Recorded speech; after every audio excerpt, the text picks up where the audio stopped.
Hi everyone, can you hear me? Hi there, good afternoon. I'm Aneet, I'm a Learning Development Manager.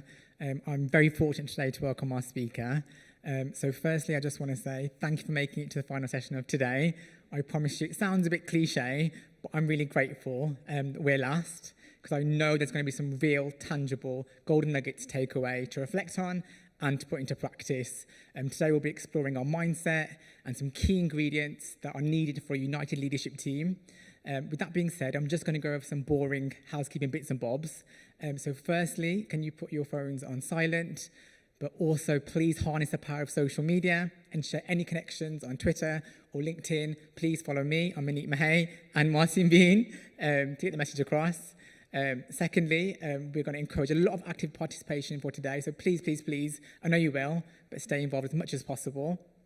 With that being said, I think I could spend the whole session talking about Martin's experience, but the key thing I wanted to kind of share with everyone, that he not only has a massive background in the educational arena, but he also has, extensive experience in the corporate world. And what I'm really looking forward to watch today is that proper amalgamation of strong learning anatomy and that insight in corporate settings. So please put your hands together to welcome Martin onto the stage.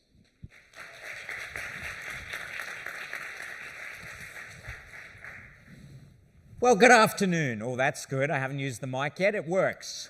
It's an absolute pleasure to be with all of you, all the way from Melbourne, Australia, via Sweden, Norway, Finland, the Netherlands, and Brussels. So you've got me well travelled, if nothing else. And it's fantastic to be here with you. If you get nothing else out of this session today, you can now say you've met Mr. Bean, and I do autographs at the end, okay? So, and they're authentic. You can legitimately say you've met Mr. Bean, but it's great to be here.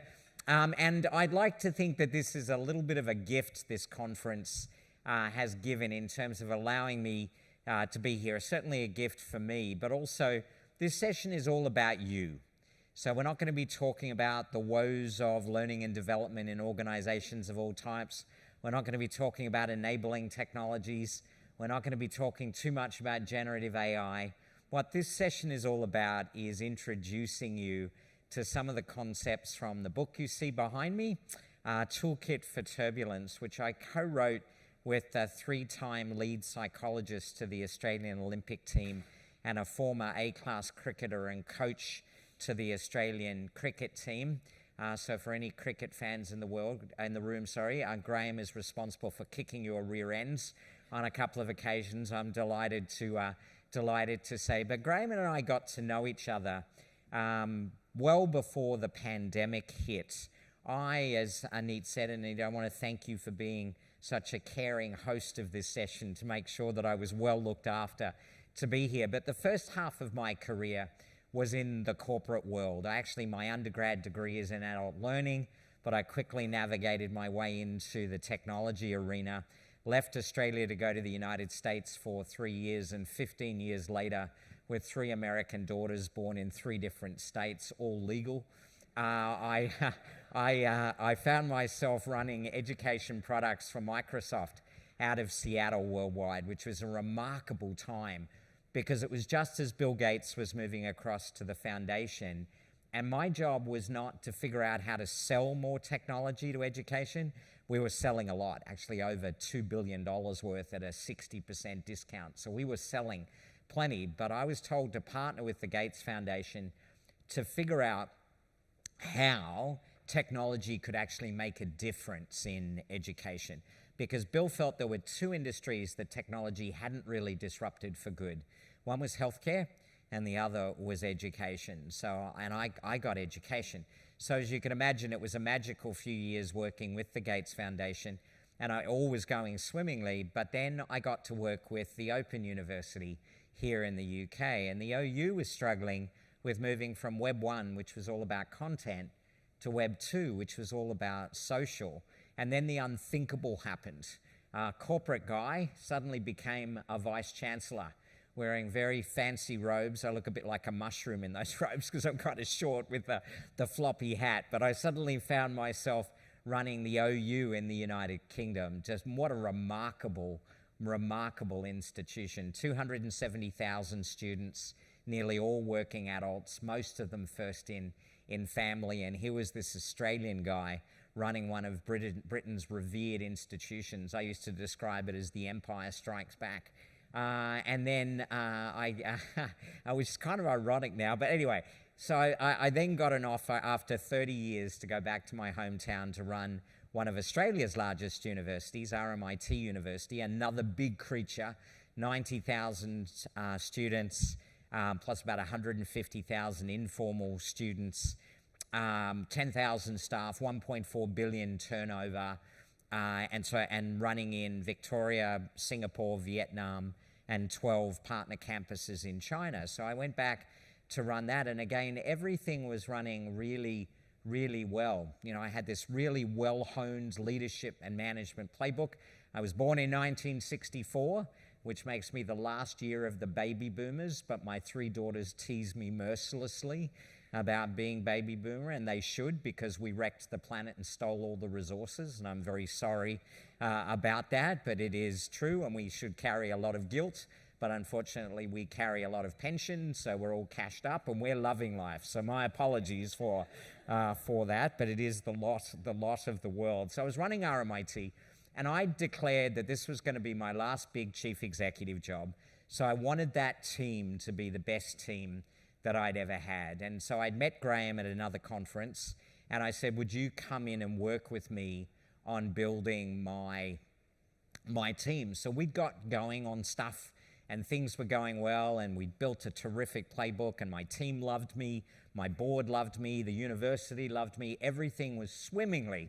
I could see myself cruising off into my retirement, and then of course, like for all of us, the pandemic hit.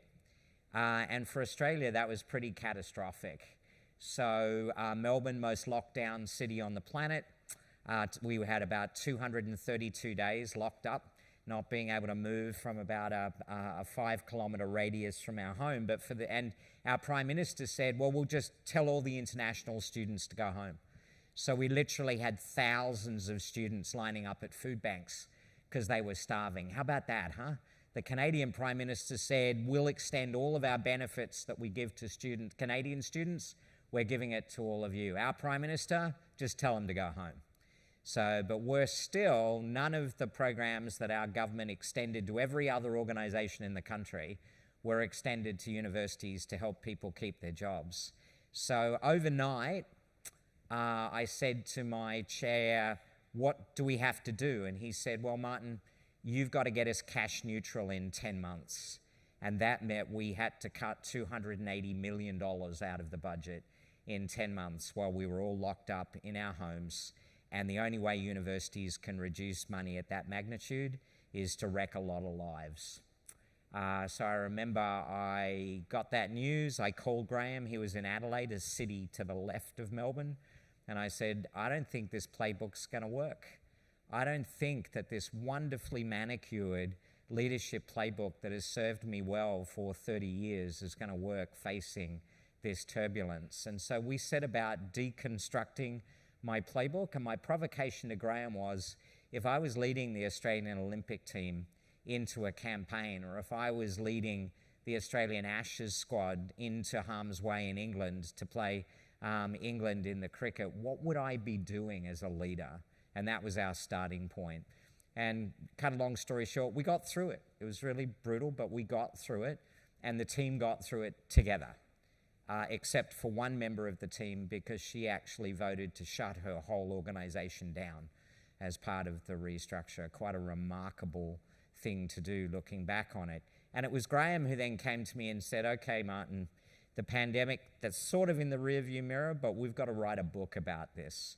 So, and I said, well, look, Graham, the only way I'm going to write a book, because I'm one of you, I'm a learning practitioner, was that if we would scaffold it around 25 tools that anybody who got the book could then use literally as a toolkit to be able to work on themselves, work on their teams, to really bring about the sort of mindsets necessary to live in adaptive environments, the sort of environments first responders, special forces, elite athletes live in.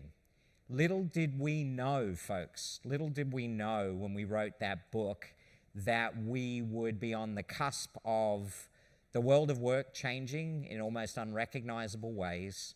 We would be on the cusp of the rollout of ChatGPT and generative AI, and we certainly couldn't have foreseen that the whole world just seems to have been turned upside down in the last 6 months. And I guess the moral of the story is, for all of you as leaders or aspiring leaders, the dust is not going to settle. The dust isn't going to settle. Turbulence is the new normal, and the only way any of us are going to get through as leaders is to be able to be adaptive ourselves, take those adaptive capabilities to our teams, and for those of us running enterprises, extend that out to the enterprise. So that brings me to today. So today what I thought I would do is I would play with you with a few of the tools out of the book. They're freely available on the Toolkit for Turbulence website, so you don't have to buy the book. You can just go download them and use them. We're going to do a bit of self-reflection. I've got Slido up there. Please capture the QR code because I'm going to get you to participate with me because I knew a third of you would sit at the back of the room and I wouldn't be able to engage you. And I can see a few glowing faces, meaning you're well into your weapons of mass distraction back there. So I know who you are and I will seek you out. So if your face is glowing, beware. I'm a vindictive ex-vice chancellor. Okay, so please tag along. We won't be using the Q&A. We'll just be using the polling. Once your browser's open, keep it open because each time I come to a new question, your phone will miraculously advance as we move through. But this is actually some of the best bits that come out of my sessions is the peer-to-peer learning, the composite pictures that sort of come up along the way. Don't worry, I will be putting the QR code up every time. If you haven't been able to get it to work, I'm a massive believer in peer-to-peer learning. There will be somebody sitting around you that did get it to work. Just ask them for a bit of help because I'd love it if everybody can engage along the way. So first topic I wanted to talk to you about is really the pathway of advantage leaders. But before I do that, I wanted to talk to you a bit about leadership because I think the concept of leadership is really misunderstood. I like John Maxwell's definition of leadership. Leadership is not about titles, positions, or flowcharts. It's about one life influencing another. So every time we seek to influence the behavior of another human being or dog, we are acting in a leadership capability, which means every single day as a parent, as a co-worker, as a follower, we are acting as leaders whenever we are seeking to influence behaviors. And in the learning and development context, that means teachers, in inverted commas, are in many ways leaders every day along with being teachers, because often what we're trying to do is to open minds and change behaviors. So it doesn't really matter if you're in this room with an intact organization or not, because everything I'm going to talk about, if you follow my definition of leadership, will be appropriate. So there's no doubt that this is a different world that we live in. You know it, you feel it, and one slide that I didn't put up today because I didn't want to depress you too much, but I'm going to say it anyway, is today is the slowest day of the rest of your working lives. Today is the slowest day of the rest of your working lives, and yet most of us are feeling overwhelmed, burnt out. We feel like we've been through hell and back, and we're looking at all of these challenges in front of us, and we really aren't quite sure how we're going to make it through. But the reality is some of them are up here on the screen that you can see behind me. I haven't updated this slide since there's been some changes in political regimes around the world, but there's absolutely no doubt that we are in the middle of the swirl. So my first question to you, you can put in as many responses as you like, but what's your leadership environment like? If you were to put in some words to describe what your leadership environment is like, how would you describe it? Tired, chaotic, politics, yes, the never-ending ever-changing, classical, convoluted. I don't get that often. Tired is getting bigger. Politics, varied, siloed, driven, reactive, delayed, intense, complex, fear, demanding. Yeah, wow, look at that. Rigid and outdated, relaxed, thank goodness, a little bit of positivity. Unfocused, dictator, my goodness. Weak, wow, inclusive, thank goodness, a little inclusiveness. Cautious, ambiguous. Yeah, I mean, just keep watching that picture grow. I put this poll up all over the world at all different levels, and I have to tell you, this is the picture that I get to see nearly every single time, just to sort of reinforce. I did this recently with one client, a chief executive, who asked me to come in and work with her top 80 leaders in a room not unlike this. And and I put the question out there, and she was sitting just off to the side. And words like toxic, bullying, belittling, started coming up on. You can imagine me.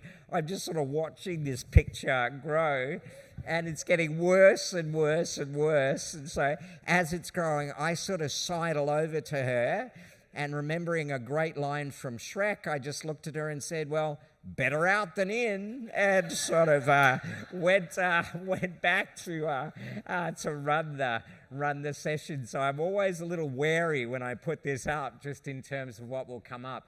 But there you go. There you go. These are your words.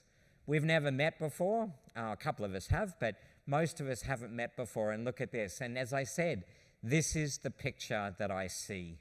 And that creates unbelievable pressure for us as leaders, for our teams, and for our extended workforces. And based on what I've heard from this conference, enterprises seem to be pulling back on an investment in their people to give them the skills and capabilities that they need to survive in these turbulent environments, right at the time that I'm pretty sure, preaching to the converted, that most of us would say this is the very time, with the onslaught of generative AI redefining pretty well every job role in our organization, and hybrid ways of working fundamentally distorting socialization in the workplace. This should be the very time to invest in it, which is why I love doing what I do now.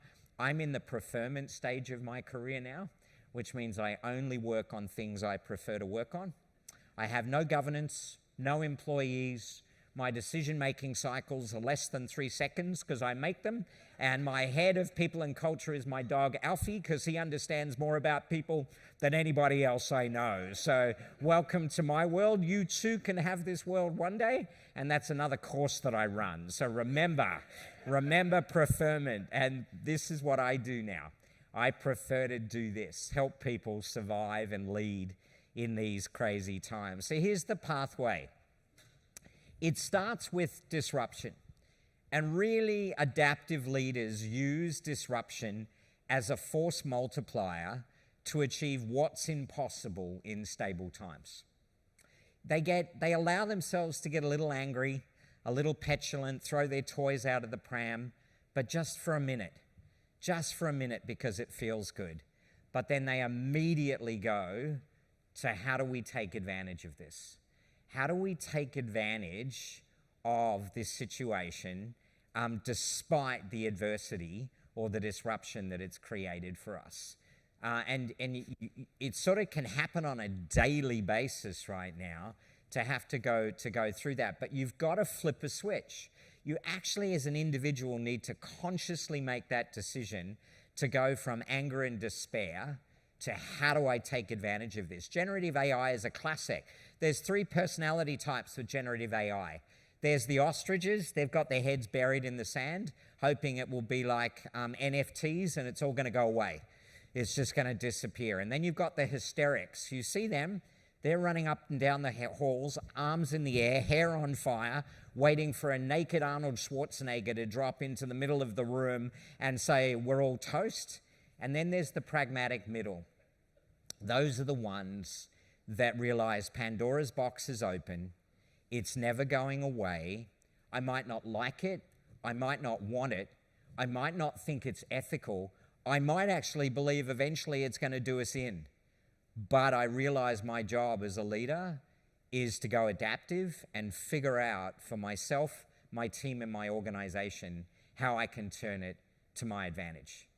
They're the adaptive leaders moving through this, which comes to the second part, which is adaptation. They recalibrate personal and team mindset to embrace new tools and adaptive capabilities, and then they apply those capabilities to emerge stronger from new types of disruption.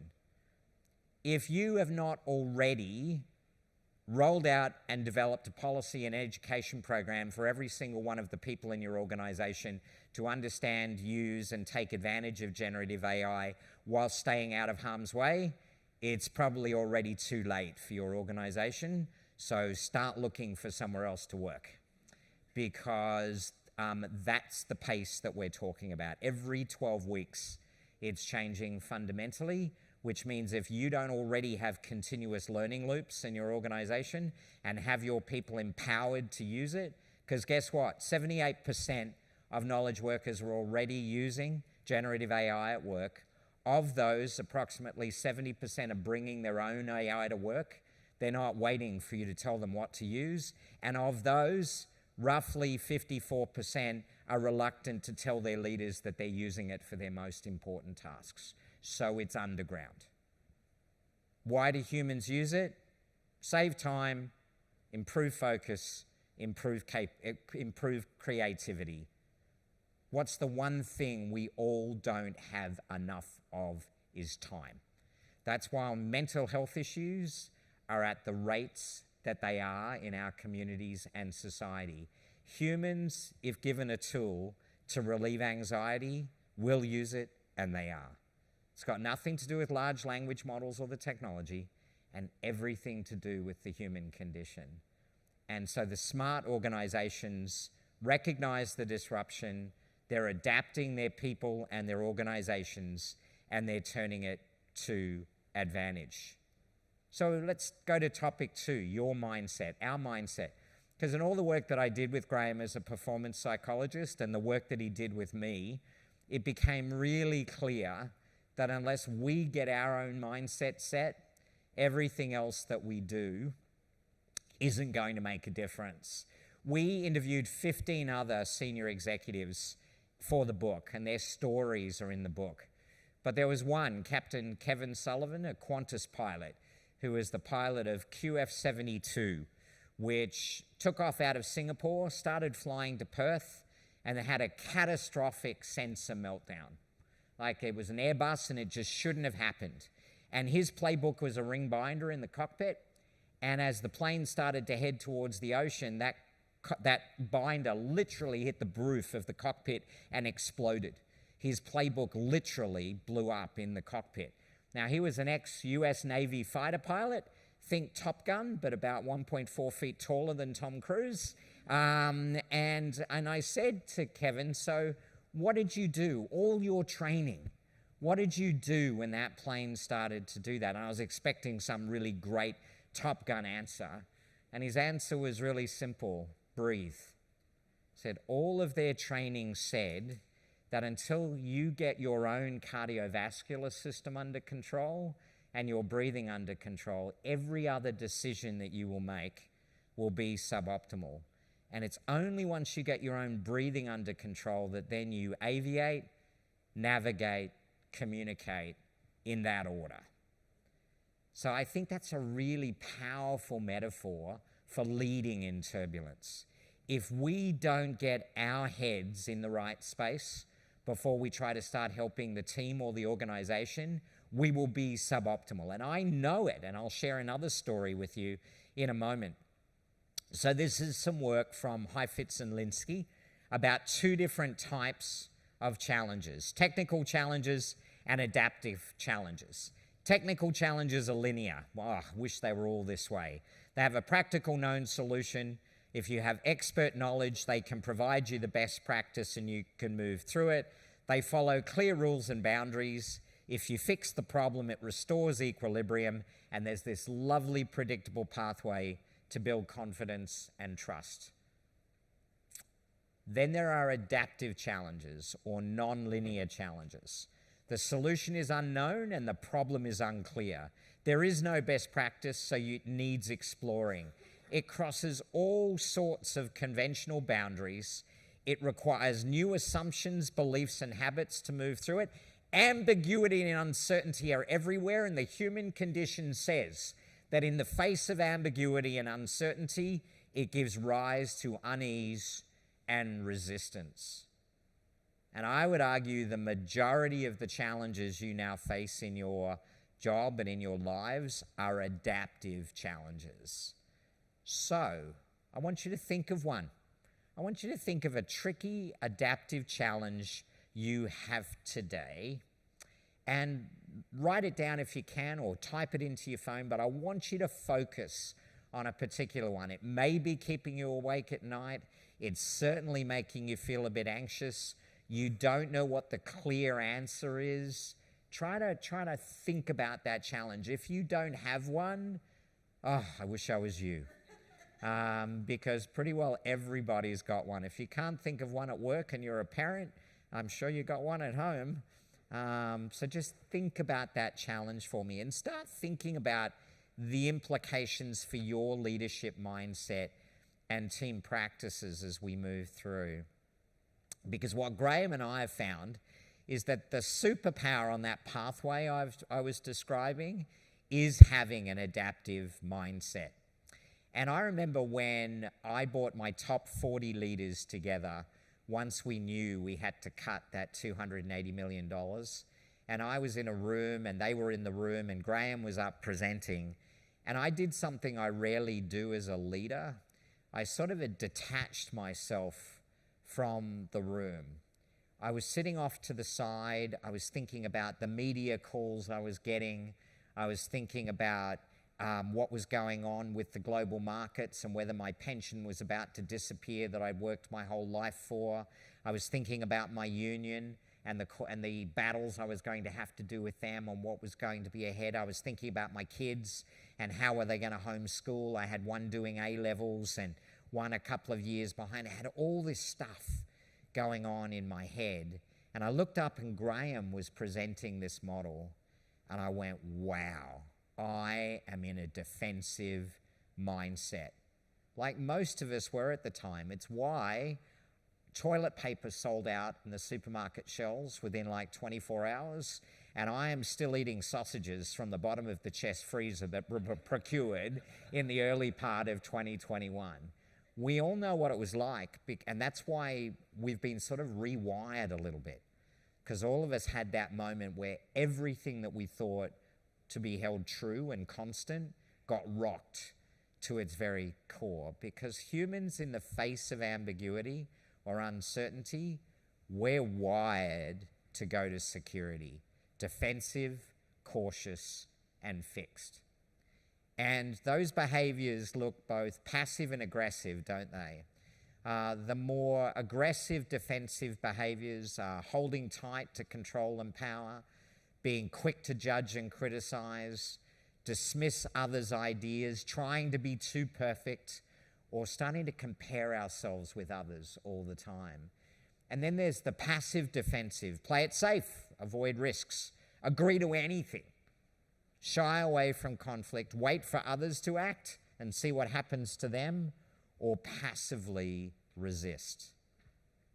If you are down there in the face of adaptive challenges, you lose. You cannot solve adaptive challenges when you're in a defensive mindset, but the key is to know when you're there and to recognize that it's perfectly natural. Some of you will have studied flight or fight, that basic instinct within us that was ingrained in us to survive in the face of hostility or ambiguity. Cave person meets saber-toothed tiger, danger. Body, blood surrounds the vital organs, pupils dilate, adrenaline and other chemicals get squirted into our bloodstream to make us move faster, heart rate goes up, blood pressure goes up, and it was only really put within us to be triggered every now and again. But if you have notifications on your phone, or your desktop computer, you are being triggered literally hundreds of times a day, and it does you harm, right? Because it takes you into those places. So the key is to recognize it. Most of us in its extreme form feel a physical reaction. We have words for it in the English language. You know, the knot in the stomach, the hair standing up on the back of your neck, your skin crawling. You know what I'm talking about because you've been there. Everybody in the room has been in an extreme position of defensiveness, and you know how it feels. The key is to recognize it and then build your toolkit to go adaptive, to go opportunity thinking, constructive, courageous, creative. You got to first do it for yourself, and then you've got to be able to do it for your team and the people that follow you, because it's about having clear intent, the light on the hill. I can't tell you how we're necessarily going to get there, but that's where we're going. When Captain Sullivan walked out, once he got the plane on the ground in the middle of a desert, virtually in Western Australia, he knew it was at the point, aviate, navigate, communicate. Now we had to communicate. So when he walked out the cockpit door, it was carnage, broken bones, pieces of scalp hanging from the roof, blood everywhere. And he started walking down the aisle to talk to the passengers. And every passenger had one question: what happened? He didn't know. He didn't know. But he didn't want to lie to them. But he knew what they wanted to hear. So he said, so they asked him, so what happened to the plane? I have no idea. But you know what? I know what I'm going to do. I'm going to get you home to your loved ones as fast as I possibly can. I don't know how I'm going to do that yet, but I will do it, and I will get you home as fast as I possibly can. That's all those people needed to hear at that point in time. They didn't know a perfectly linear roadmap of how to get there. He just needed to flag main intent. That's what we're going to get done. And then give them the confidence that he would figure that out. It's about going towards the challenges, not away from them. It's about iterating and experimenting, because you've got to expect mistakes and you've got to reward mistakes, because that's where the learning is. If you have a fear-based culture, if you are down in defensive, you will not innovate your way through adaptive challenges, because people will be worried about making mistakes. So you've got to expect mistakes, and that's where the learning is coming from. You've got to persist through difficulties. It's hard. In fact, it's incredibly stressful to go adaptive. So in the book, we talk a lot about some techniques that you can use to offload the stress. Because when you compartmentalize to go adaptive, if you don't have your personal ways of releasing that stress, it will also do you harm. So in the book, we talk about when you go adaptive, what you need to do to offload that stress. It's about building relationships, assertively speaking up, openly seeking feedback and insight, encouraging alternative views, and walking into work every day with a growth mindset. I'm here to help you grow. In every encounter, in every room, in everything that you do, if you're an adaptive leader, your mindset is not Game of Thrones. My job is to stab everybody else in the back and be the best and the brightest and earn the most, which is about 80% of the leaders that I work with. Your job is actually to walk into the room with a growth mindset. I'm here to help every single person I possibly can. And in the book, we talk about that being the coach your people need. So I want you to think about that adaptive challenge I got you to think about before, that adaptive challenge that's on your mind right now. And I won't get you to share. Normally, if it was a workshop, I would. But for now, if it was a continuum from the bottom, you're all the way down in security thinking, up to opportunity, right at the top, constructive, courageous, and creative. Where are you in the continuum from A game to off game for the problem or the challenge that you wrote down?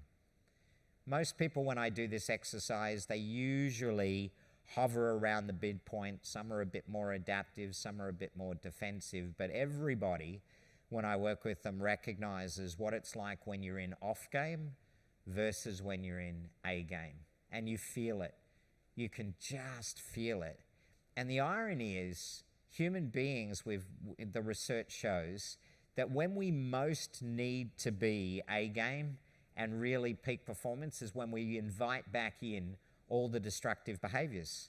We stop eating well, we consume more alcohol, we don't sleep well, we stop exercising, all the things that we know we need to do to stay A game, we let slip. It's remarkable that we've been the dominant species that we have, if you think about it, because we're really quite stupid in the way that we confront the world. And so again, that it's really important to be aware of that too, because to be A game, it does mean you've got to take care of yourself.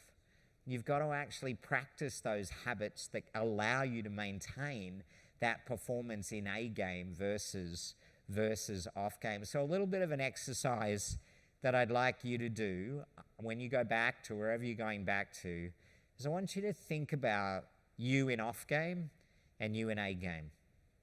I want you to think about what you have in your toolkit to get yourself, when you self-diagnose you're in off game, into A game. And I want you to try to build and write down your own little playbook. Because if you write it down and you know where it is, the next time you feel yourself going off game, go to it.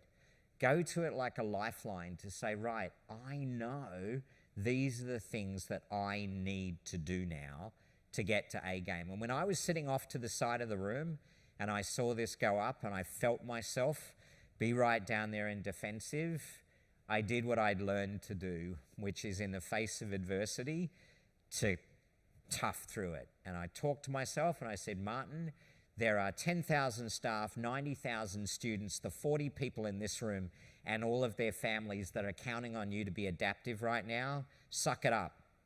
And I got up, I walked, I stood next to Graham and I went adaptive. I stood down the demons. Now, I can tell you there were a lot of tears shed behind closed doors over those 10 months, but I knew my job, not because I was paid to do it, but because of who I am as an individual, was to stay adaptive. And I knew what I had to do, by the way,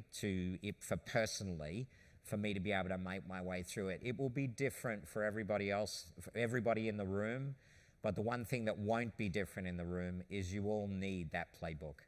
You all need to write down, understand, and practice what it takes to go adaptive. So, it's anonymized. What's one technique you use to move out of a defensive mindset? What works for you? When you know you've gone defensive, what technique works for you? You can type in as many as you want. Just start typing some in and let's learn from each other. Take a break? Absolutely. Anybody know the Pomodoro method? Of work 20 minutes and then take a break and do something to clear your mind and return to flow state can work really well. Take a step back, find some space, go to the gym, massage, cool.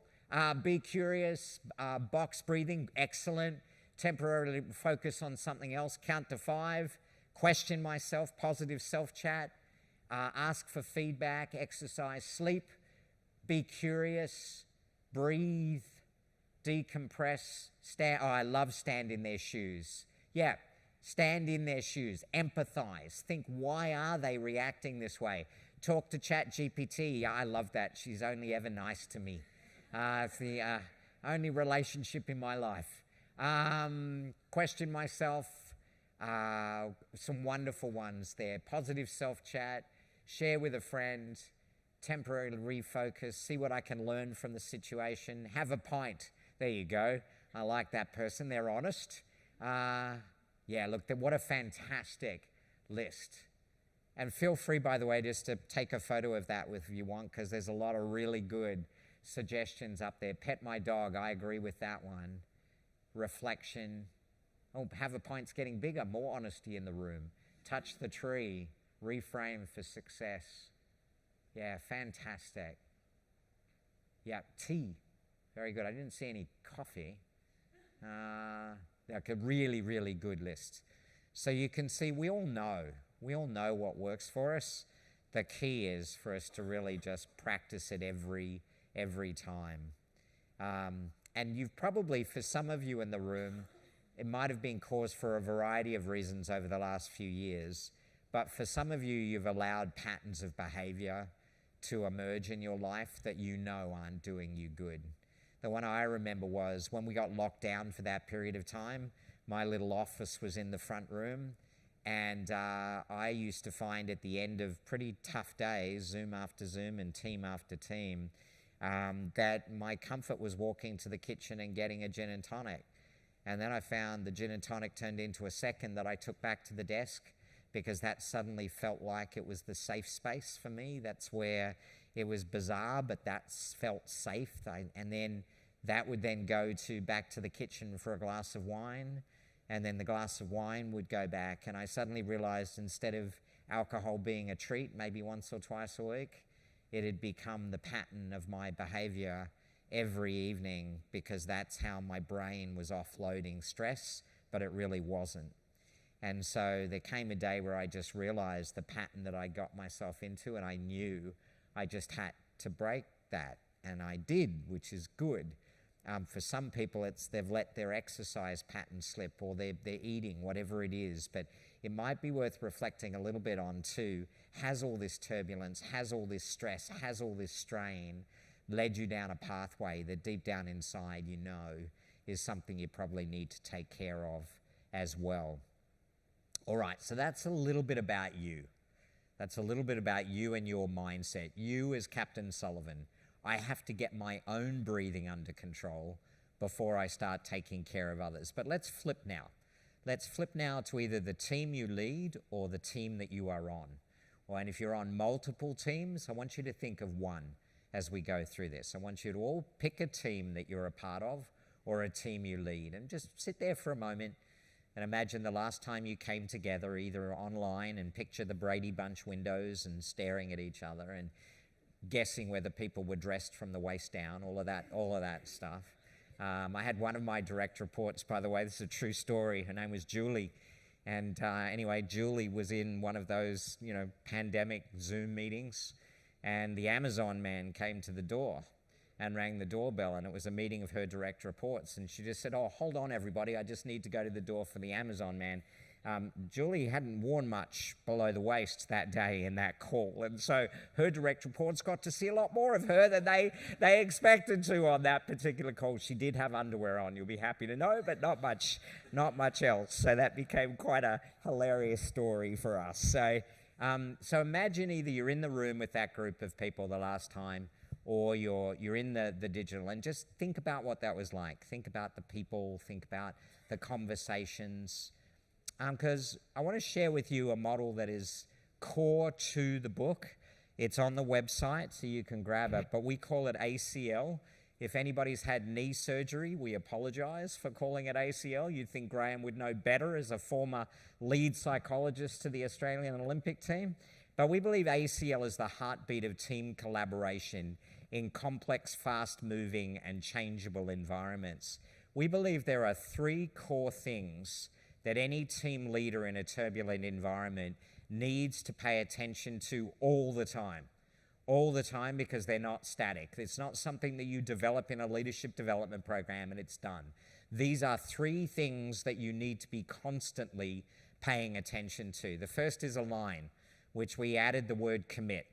Alignment and commitment. It's about having the shared vision, values, principles, goals, budgets, priorities, expectations, and agreements. Do you know the majority of the executive teams that I work with, when I ask them the question, why does this team exist, they cannot give me an answer.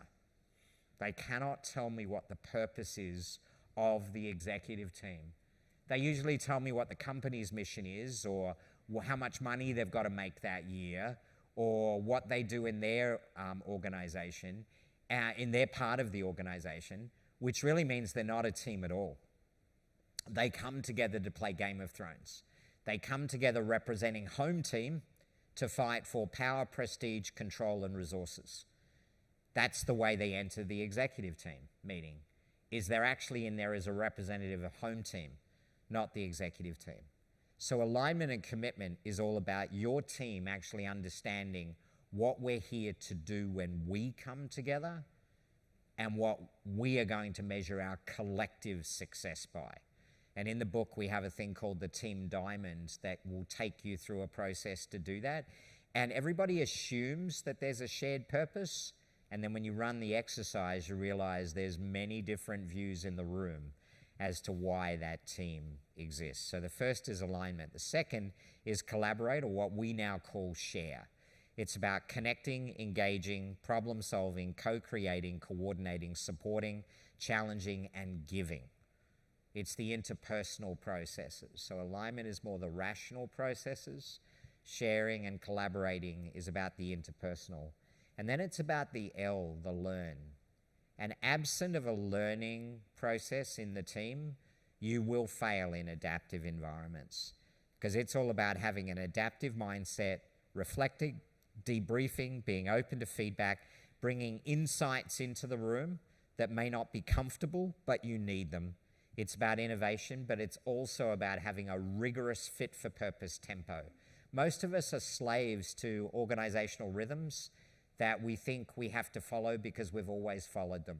I call it the tyranny of conventional wisdom. One of my favorite things to do with teams is to throw up in the air the tempo. Why do you have those meetings? Why do your agendas look like that? Why do you write your papers like that? Who told you you have to do it? What if you could start completely fresh and reconstruct the tempo of the way that you want to work together as a team? What would that look like? You've never seen grown people look so joyous in your life that they could actually reconstruct the way that they can actually run their working lives. We've probably never lived in a better time to do it than right now. So if you want to really get to the bottom as a leader forevermore, no matter what type of team you run, you will go back to these three things. If you are paying attention to everybody being aligned, everybody collaborating and sharing well, and everybody having a learning mindset to debrief and constantly check in on the external world and the internal world, you will be successful in the face of adversity. And yet what I find is people are spending less than maybe 2 or 3 or 4 or 5% of their time doing real team development, team working, team decision making, and they're sort of assuming somebody else is. Look at your agendas. I guarantee you 90 to 95% of your current agendas is transactional in what you do. And the transactional work needs to get done. I'm not saying it doesn't need to get done, but your decisions will be suboptimal unless the team is capable of aligning, collaborating, and learning. So here's a tool that's on the website that I'm going to take you through. It's without doubt one of the best tools I've ever used as a team leader at every level of the organization. And you use it. You as the team leader or the member of the team run it. And it's all built around 5 shares and their dark side. I'm a bit of a Star Wars fan, so forgive me, but there's 5 shares and there's the dark side, right? And imagine you print this out as a poster and you put it on a wall with the team. And you give everybody a really sophisticated bit of technology, a Post-it pad and a Sharpie, right? So you give everybody one of those. And basically what you do is you do exactly what I'm about to do with you now. You get people to just start one idea per Post-it. You start writing down. Because what I'm going to do now is I'm going to read through the 5 shares and then their dark side. And every time I read out one, and you're thinking about your team, every time I read one out, I want you to try and recognize, is it a signature strength for our team, something we should do more of, or is it somewhere that we know we're not very good at right now? Okay, so it starts with share the big picture. It's about having clear, meaningful, and agreed purpose and vision. Does your team today have a clear, meaningful, and agreed purpose and vision? Are you committed to shared values? Are you engaging others in a compelling big picture? Or are you pursuing separate agendas, putting business unit interests before overall outcomes, thinking and acting at a tactical, not strategic level, projecting disunity as a team? So I'd pause at that point and I'd get every team member to just put a little asterisk next to any of those that they think the team needs to spend more time on. Then we move to the next one.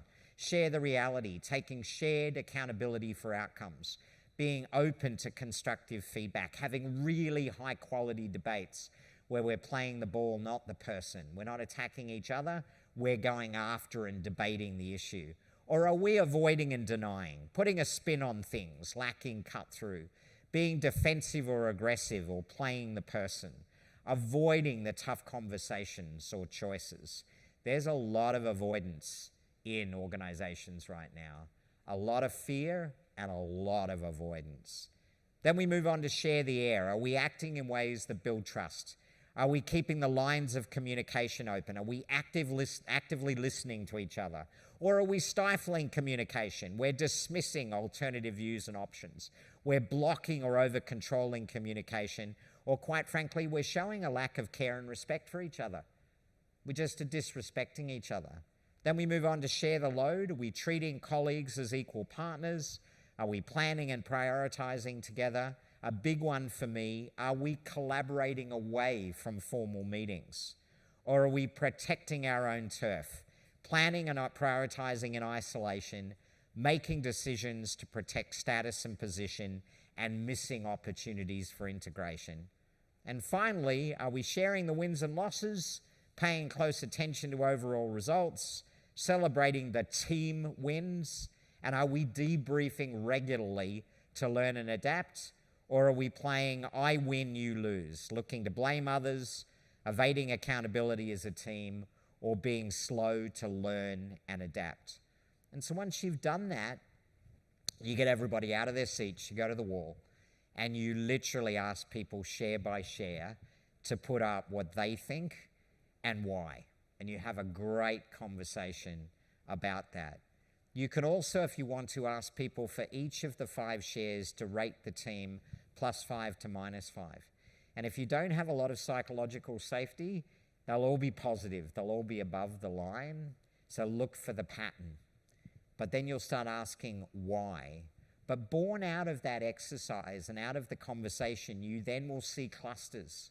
You'll see clusters emerge of where the team is self-identified that we've got some challenges, and the conversations around that are incredible. Here's an example of one team that I worked with. These were their 5 executive team rules that came out of that exercise. Executive team first, executive team before functional teams. Have each other's back. Trust and support is a priority. Talk it out, be accountable to each other. Resolve issues, close out issues, and ensure follow-ups. Step up, prepare meetings, and don't waste each other's time. Pretty cool, huh? Pretty cool list. What I love about it is it's plain English. You know exactly what's being said when you read them, and that was born out of doing the 5 shares. So I want you to look at them, because I'm going to get you each to pick, thinking about your team, I want you to think of at least 2 of the descriptors up there that you think your team could benefit from to be a more united team in the face of adaptive challenges. Just pick them. If it helps to write them down, write them down. But what I am going to get you to do now is to put them into Slido for me. Just type in what you might, 1 or 2 things that you think your team needs to spend more time thinking about right now to be more effective. What would it be? What signature ways of working do you think your team needs to be focused on?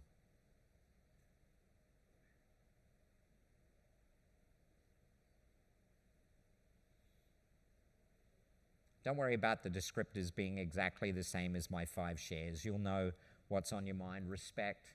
Respect is the foundation of any team. Absent of respect, you will have no team, and it goes hand in hand with trust. So isn't that interesting? Trust and respect were 2 that went up. Open communication, agreed vision, not to be so territorial over workload, technical awareness, collaboration away from formal meetings, trust and respect still really right in the middle, respectful conversations, align on our purpose,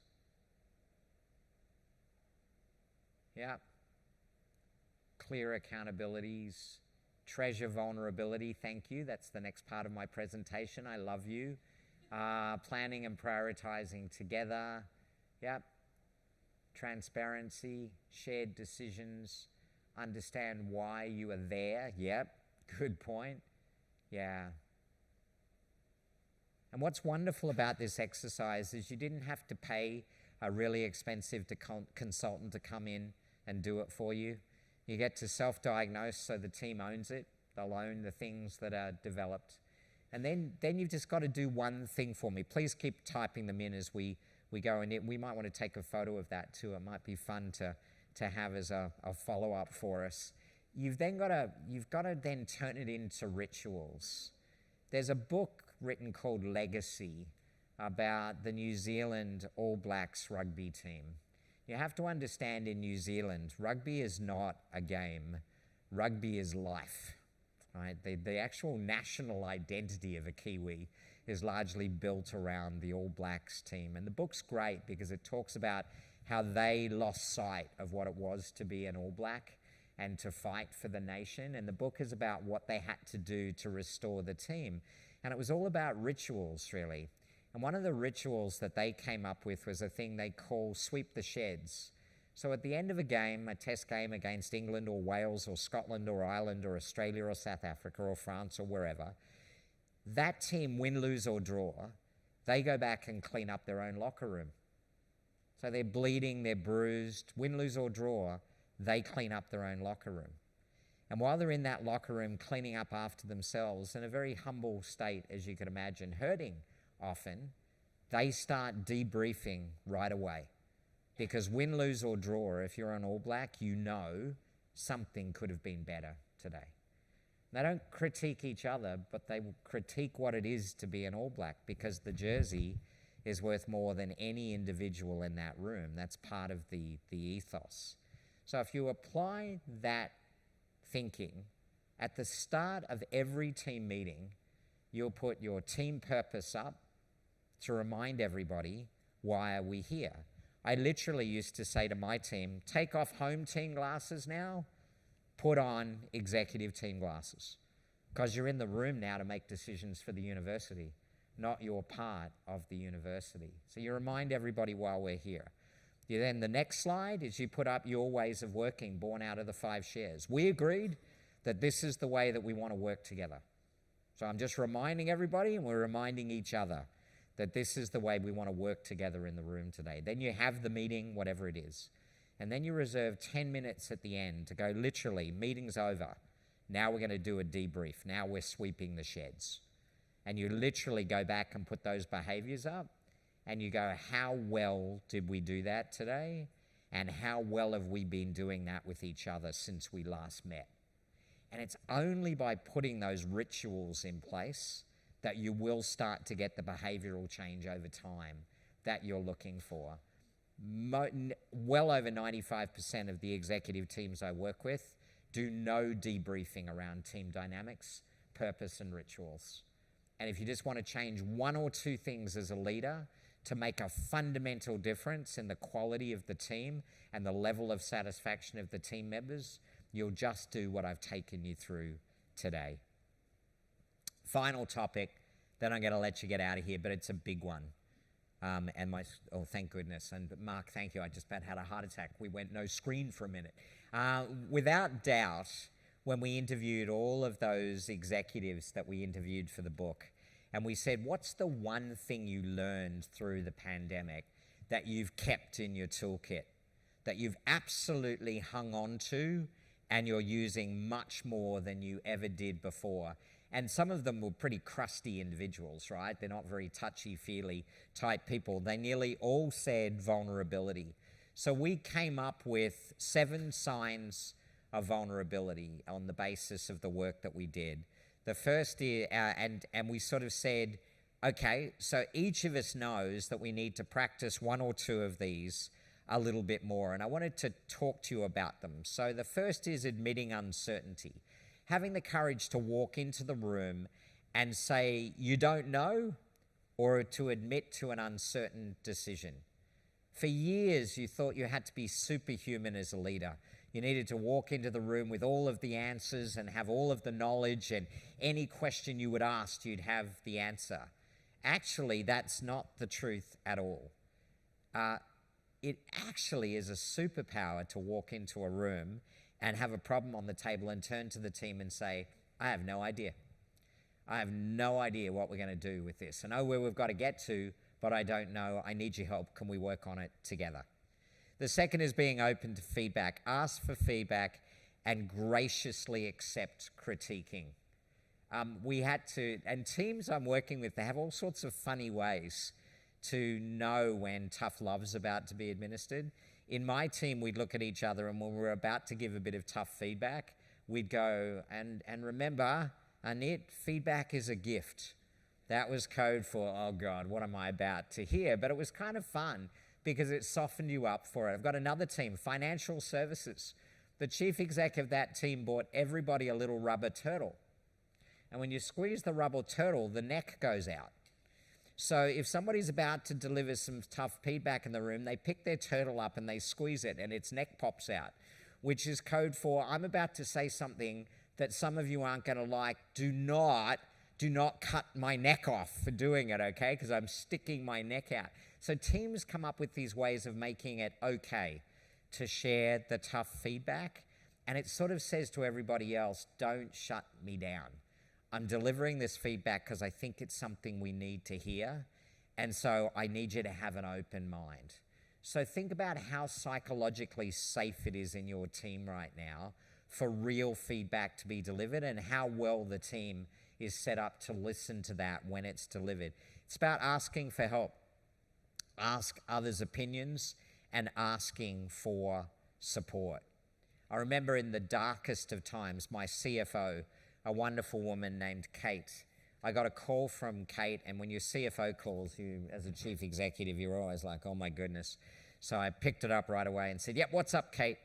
And she said, Martin, I just wanted to talk to you because you've been so busy taking care of all of us. It just occurred to me today that nobody's really taking care of you. Are you okay? Do you need some help?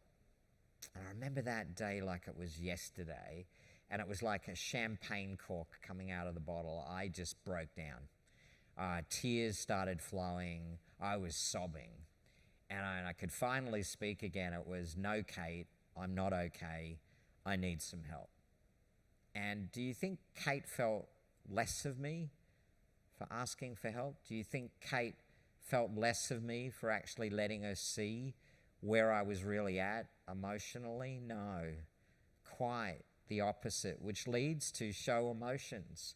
One of the techniques I use now for chief executives in front of their senior team is to ask them to go away and really think deeply about what are the values that drive them to be successful.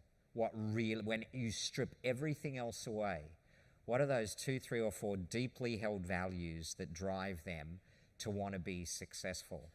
And then I put them in front of a group and I interview them about their values and get them to share.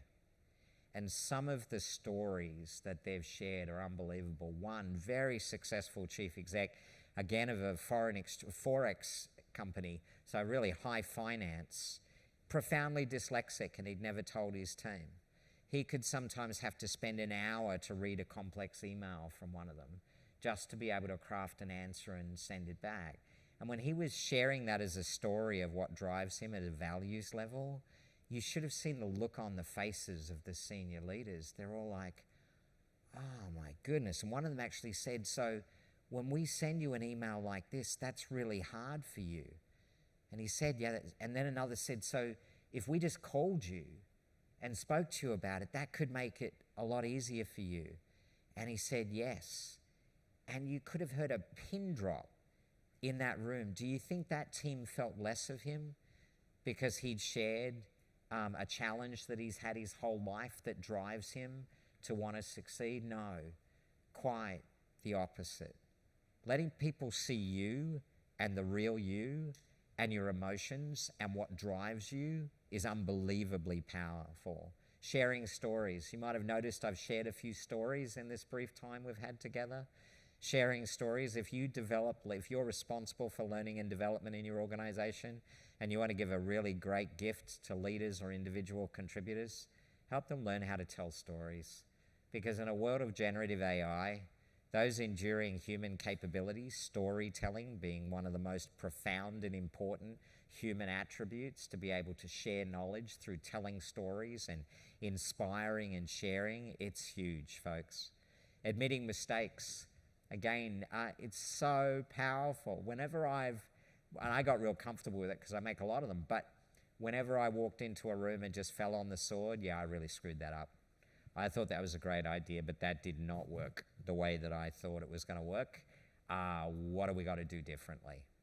Again, a lot of leaders think that when you admit a mistake, people are going to think less of you. It's not that. It humanizes you. And provided you can show what you've learned and that you understood the consequences and you're going to do things differently next time, it is without the way to go. You know those leaders that come in and just will never admit a mistake? They've always got an excuse, or they're apportioning blame somewhere else, or they're trying to blame you for what went wrong rather than taking. Do you feel good about those leaders? No, because it goes back to what you had on the board before around trust and respect. We trust and respect people who are honest, admit mistakes, know when they've screwed up, because we all know it. And the final one, which is really important, is about taking risks. Take a calculated risk. Do something uncomfortable. Don't be reckless, but you got to be prepared in an adaptive environment to take some risks. You've just got to do it. So I want you to pick one right now. If I said to you, because you'll know it, of the 7 signs of vulnerability, what's the one that you know if you practiced more, you'd be a better leader? Which one would it be? Which one would it be? And let's see. Why don't you just pick, hopefully if I've constructed this Slido poll well, you'll only be allowed to pick one, but let's see what the mood in the room is. This is a bit like calling a horse race now. We got to ask for help out in front, doing really well, no, I won't do that. That'd be rather boring so late in the day. So we've got asking for help, taking risks. Good for you. You can start to see the poll settling in quite well now. Yeah, it's interesting that risk-taking is number one. I'm not surprised. We lead, uncertainty gives rise to us being defensive and not wanting to take as many risks as we'd like. Ask for help is right up there too, though. I wonder why. It's so hard for us to ask for help. It's probably because for a lot of us, there's always, inside this size room, there's 3.4 sociopaths in the room that don't care about humans, and I know who you are, by the way. I've already figured out where you're sitting. But for the rest of us in the room, we often don't ask for help because we don't want to impose. We don't want to add to somebody else's busy plate. But you know what, as a leader, I've learned? Often what is the most mundane, boring thing that is sitting on your to-do list, if properly handed to somebody else on the team, it might actually be the most interesting thing that they've got to work on, provided you help them and support them and grow them to be able to do it. So whenever I've looked at my things that I've got to get done, I instinctively now look at it and go, if something to me is repetitive, boring, and I don't really enjoy it, could it be something that somebody else on the team, if I gave it to them and supported them, might give them a growth area to understand and learn and actually support their career? Like, I was shocked that members of my team wanted to attend the Audit and Risk Management Committee meeting, because the Audit and Risk Management Committee meeting, it was right up there with me with having teeth extracted, right? And yet for them, it was the thing they did not understand in corporate governance. And by me allowing them to sit in on those meetings and look at the business and how decisions were made and how risk was managed, breakthrough for them, because it plugged a hole in their understanding of corporate finance and how the university worked. So ladies and gentlemen, I have got 1 minute and 54 seconds left, according to the countdown clock. I want to thank you for all being with me on this journey this afternoon. I encourage you to go download the tools, use them. I really encourage you to start with you. Think about where you are at with your mindset. I want you to be happy and joyful in your lives. We spend roughly 2/3 of our life at work. It would be a shame if those 2/3 of our lives were not joyful. The only way you will be joyful is if you have a healthy body and a healthy mind. You self-diagnose that we are in a pretty turbulent work environment and a pretty turbulent social environment. I hope today has given you a few thoughts about how you can have more joy for yourself, more joy for your team, your families. I wish you great success in your journey. May you too one day have your preferment stage. And thank you very much. That's it for Mr. Bean. Thank you.